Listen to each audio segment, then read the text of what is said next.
या अगोदरच्या व्हिडिओमध्ये आपण गुडघेदुखीवर घरगुती उपाय पाहिला होता। त्या व्हिडिओखालीच भरपूर कमेंट्स होत्या की कंबर दुखीवर एखादा उपाय सांगा, कारण की खूप जास्त कंबर दुखते आणि गोळ्या औषध घेतले तरी फरक पडत नाही। तर यासाठी एक घरगुती उपाय मी घेऊन आलेली आहे, जेणेकरून तुमचा कंबर दुखीचा त्रास नाहीसा होईल। यामुळे तुमचा जो मणक्याचा त्रास आहे तो देखील कमी होतो। त्यासोबतच खांदेदुखीचा त्रास असेल, मान दुखत असेल तर ती देखील कमी होते। 100% रिझल्ट हवा असेल तर व्हिडिओला शेवटपर्यंत पहा, स्टेप बाय स्टेप फॉलो करा, जेणेकरून तुम्हाला 100% रिझल्ट भेटेल। व्हिडिओमध्ये सर्व डिटेल्स मी शेअर करणार आहे, नक्कीच व्हिडिओ शेवटपर्यंत पहा। आवडल्यास मित्रपरिवारासोबत शेअर करा। तर इथे आपल्याला लागणार आहे लसूण।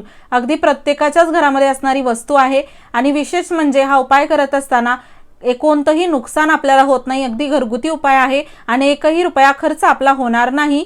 तर पाहू शकता इथे मी असा लसूण काही सोलून घेतलेला आहे। एवढा तर आपल्याला लागणार नाही, अगदी 3-4 कळ्या आपण इथे घेणार आहोत। मोठ्या मोठ्या असतील तर 3-4 जरी घेतल्या तरी चालतील। आणि हो, तुम्ही हा व्हिडिओ कोणत्या गावातून किंवा शहरातून पाहत आहात ते मला कमेंट बॉक्समध्ये नक्की सांगा, जेणेकरून माझा व्हिडिओ कुठे कुठे पोहोचला मला ते कळेल। तर पाहू शकता अशा 3 कळ्या इथे मोठ्या मी घेतलेल्या आहेत लसूणच्या, आणि आपण याला असं थोडं बारीक करणार आहोत। त्या अगोदर इथे आपल्याला एक भांड लागणार आहे। तर ही छोटी कढई मी घेतलेली आहे। याला तुम्ही जर जास्त बनवत असाल तर मिक्सरमध्ये देखील किंवा खलबत्त्यात जरी बारीक केलं तरी चालेल, पण चाकूने तुकडे छोटे छोटे करू नका, खिसूनच आपल्याला याला घ्यायचं आहे, कारण की याचा पूर्ण अर्क आपल्याला घेता येतो आणि ही प्रोसेस लवकर होते। तर इथे मी याला असं खिसून घेत आहे। कंबरदुखीचा त्रास झाला की अगदी आपल्याला चालायला नको वाटतं, त्यासोबतच रात्री झोप येत नाही, थोडीफार हालचाल झाली की लगेचच दुखायला लागतं। बऱ्याच वेळा तर खूप जास्त तो जो त्रास आहे तो मणक्यापर्यंत जातो, सर्व असं शरीर अकडल्यासारखं होतं, खूप जास्त हा त्रास वाढतो। त्यावेळेस आपण गोळ्या औषधं खायला सुरुवात करतो, पण गोळ्या औषधांनी फरक पडतो, थोडाफार आराम वाटतो, पण पावर संपली की परत त्रास होतो। आणि किती जास्त गोळ्या औषधं तुम्ही खात असाल तर त्यामुळे आपलं शरीर देखील खराब होऊ शकतं, किडनीवर दुष्परिणाम होतो। त्यामुळे घरगुती उपाय कधीही चांगलेच। माझ्या आजोबांनी हा सुचवलेला उपाय आहे, त्यांना फरक पडलेला आहे, म्हणून तुमच्यासोबतही हा उपाय मी शेअर करत आहे, नक्कीच करून पहा। तर इथे मी लसूण थोडासा खिसून घेतलेला आहे। त्यानंतर यामध्ये आपल्याला टाकायचं आहे तेल। इथे तुम्ही कोकोनट ऑइल वापरू शकता, किंवा तुमच्याकडे जर तिळाचं तेल असेल, मोहरीचं तेल असेल किंवा एरंडीचं तेल असेल ते जर घेतलं तर अजून चांगलं। या 3-4 तेलापैकी जे तेल असेल ते तुम्ही घेऊ शकता। आणि याला आपल्याला गॅसवरती गरम करायचं आहे। गरम म्हणजे आपण चांगलंच याला कडक असं करणार आहोत। यामध्ये जो आपण लसूण टाकलेला आहे तो पूर्णपणे आपल्याला लाल कलरचा करायचा आहे, अजिबात ओलसर यामध्ये लसूण ठेवायचा नाही। आणि हे तेल तुम्ही बनवून ठेवू शकता, भरपूर दिवसासाठी टिकून राहतं, जेव्हा पाहिजे तेव्हा वापरू शकता। आणि फक्त कंबर दुखीवरच नाही तर गुडघेदुखी म्हणा किंवा टाचदुखीवर, पायदुखीवर, त्यावरती देखील तुम्ही हे तेल वापरू शकता। फक्त हे तेल वापरताना तुम्हाला प्रत्येक वेळी थोडंसं कोमट करून घ्यायचं आहे। आणि तुम्ही इथे पाहू शकता लसूण आपण पूर्णपणे लाल करून बाजूला गाळून काढलेला आहे। त्यानंतर आता हे तेल तर आपलं तयार झालं, आता आपण पाहूया त्याला वापरायचं कसं। कंबर दुखत असेल तर त्यासाठी तुम्हाला एक छोटंसं काम करायचं आहे, जेणेकरून तुमचा हा त्रास कायमचा देखील दूर होऊ शकतो। आपल्याला हे प्रेशर पॉइंट शोधून काढावे लागतात, कारण की काय होतं अशीच थोडीशी दाबून कंबर घेतो, त्यामुळे काहीच फरक पडत नाही, किंवा असं तेल साधं वापरलं तर काही फरक पडत नाही। आता आपण हे जे तेल तयार केलेलं आहे यामुळे खूप छान आराम भेटतो। अगदी रात्री तुम्हाला जर झोप येत नसेल तर तुम्ही आरामात झोपाल, एवढा छान हा उपाय आहे। आणि हा कधी करायचा ते पण तुम्हाला मी पुढे सांगणारच आहे।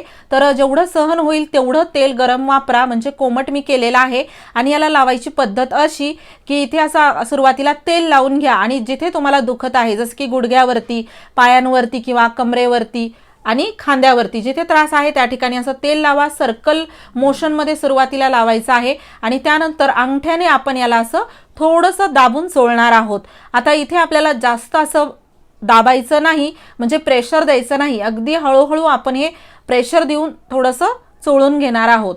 जास्त कंबरदुखीचा त्रास असेल तर आपण जास्त चोळतो, थोड्या वेळ छान वाटतं, पण परत ते दुखायला लागतं, त्यामुळे जास्त प्रेशर लावून दाबायचं नाही। तर हळूहळू आपण याला असं प्रेशर लावून चोळून घेणार आहोत। त्यानंतर इथे आपल्याला असं सर्कल मोशन मध्ये देखील थोडंसं चोळायचं आहे।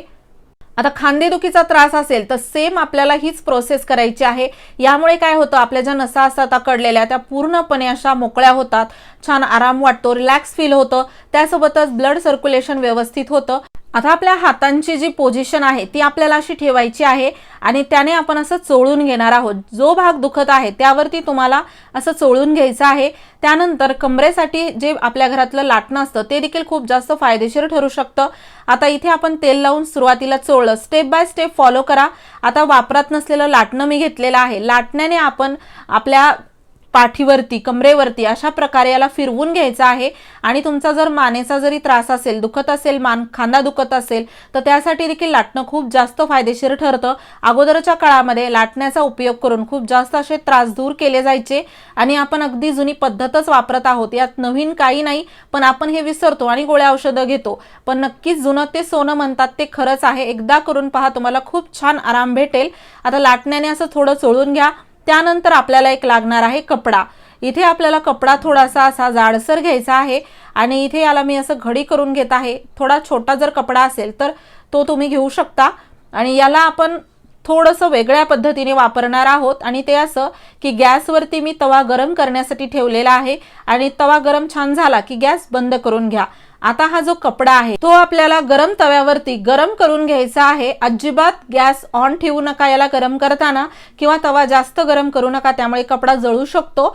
आता तवा मी थोडासा गरम करून घेतलेला आहे आणि गॅस बंद केलेला आहे. त्यानंतर हा कपडा आपण यावरती ठेवून असा गरम करणार आहोत. हे करणं खूप गरजेचं आहे, त्यामुळे मी थोडा जाड कपडा वापरलेला आहे जेणेकरून जास्त वेळ हा गरम राहील. आता ह्या कपडा वापरण्याच्या दोन पद्धती आहेत. एक पद्धत अशी की पूर्ण कपडा असा गरम करून घ्या आणि त्यानंतर हा कसा वापरायचा ते पाहूयात. पण जसं ही प्रोसेस तुम्हाला मी दाखवत आहे हे असं स्टेप बाय स्टेप करायचं आहे. असं नाही की सुरुवातीला कपडा गरम करून वापरा नंतर तेल लावा, अजिबात नाही. पूर्ण कपडा देखील तुम्ही गरम करू शकता किंवा अशा प्रकारे कपड्याचं थोडंसे गाठोडं करा आणि याला असं गरम करून घ्या एका साईडला. तर तवा जसं की मी म्हणलं जास्त गरम करायचा नाही, कपडा जळू शकतो. आणि आता आपण जे कमरेवरती तेल लावून घेतलं होतं, जसं की खांद्यावरती, मानेवरती तेल लावून घेतलेलं आहे आणि त्या ठिकाणी आपल्याला हा जो गरम कपडा आहे तो अशा प्रकारे लावून घ्यायचा आहे. दाबायचा नाही, अगदी हळूहळू आपण याला असं चेंज करणार आहोत जागा त्याची आणि इथे आपण याला शेकायचं आहे. गरम कपड्याचा शेक दिल्याने खूप जास्त फरक पडतो. अगोदरच्या काळामध्ये मोहरीचं गाठोडं केलं जायचं आणि त्या गाठोड्याला गरम करून अशा प्रकारे शेक दिला जायचा. ती पद्धत देखील तुम्ही वापरू शकता. पण कुणाकडे मोहरीचं गाठोडं असेल की नाही किंवा मोहरी तेवढी असेल की नाही, त्यामुळे हा उपाय देखील तुम्ही करू शकता. तर अशा प्रकारे शेक दिल्यानंतर आता आपल्याला जो कपडा आहे तो आपण गरम करून घेतलेला आहे. गरम नसेल, थंड झाला असेल तर परत थोडासा गरम करून घ्या आणि त्यानंतर कमरेवरती कपडा असा आपल्याला बांधायचा आहे आणि झोपायच्या अगोदर हा उपाय करायचा आहे जेणेकरून रात्री तुम्हाला छान झोप होईल.